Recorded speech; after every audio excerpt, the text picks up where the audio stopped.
Welcome to part 3 of the Smock sewing tutorial. We are going to begin by finishing the sleeves. In view 2, the sleeves are 3/4 length and gathered and finished with a bias bound edge. We are going to begin by gathering the sleeves. First, sew 2 rows of basting stitches so that you can gather your sleeve edge.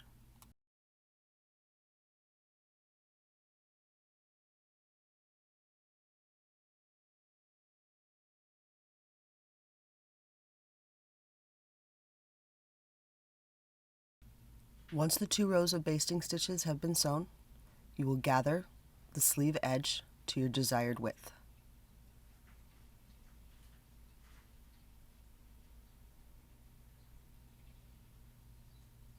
To determine your desired width, measure around your forearm and add about 2 to 3 inches of ease, depending on your preference.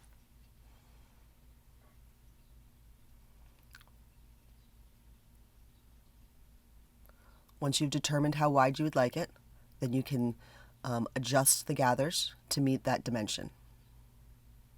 I also like to try it on just to see how it feels, make sure I'm happy with it.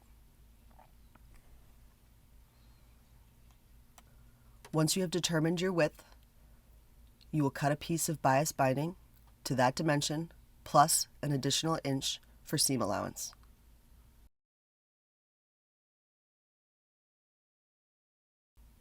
After the bias binding has been cut to length, you will fold the raw edges into the center and press. Once it's pressed in place, then you can take your ends, match your raw ends, short ends, and sew them together with a 1/2 inch seam allowance.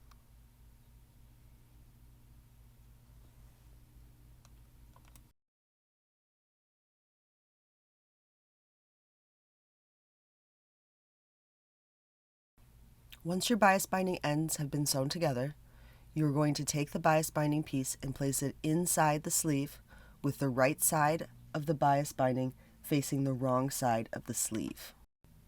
The bias binding will be open at this point when you're pinning it in place, and you will distribute the gathers evenly over the length of the bias binding.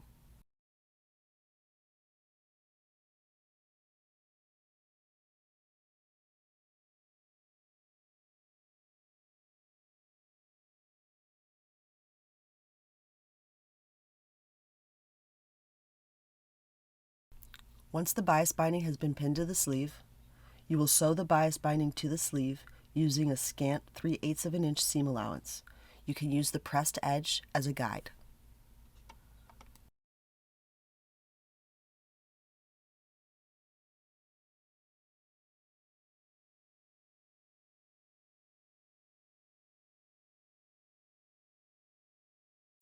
Now that the bias binding has been sewn to the sleeve, you will take the bias binding and bring the remaining raw edge up over the edge of the seam allowance to the right side of the sleeve. You will then tuck the raw edge in under so that you will cover the seam that you used to sew the bias binding to the sleeve.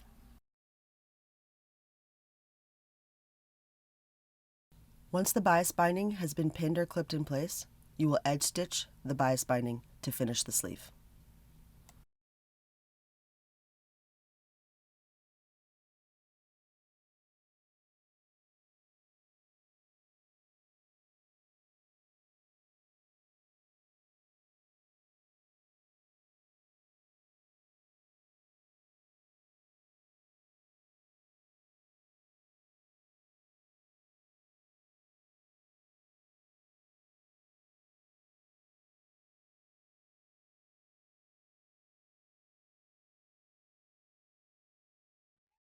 Now to attach the pockets to your garment.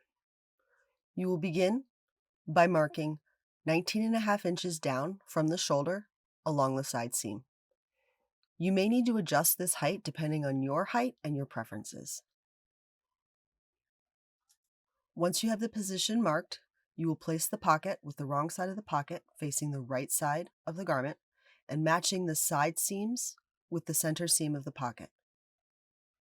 You will pin the pocket in place along the sides and the bottom. At this point, it's a good time to try on your garment to make sure you're happy with the pocket placement.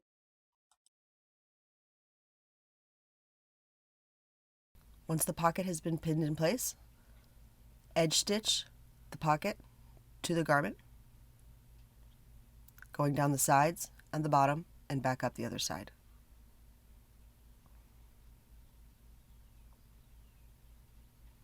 Once all the sides have been sewn, then you can bar tack at the top of each corner, if desired, to add a little extra stability at the corners.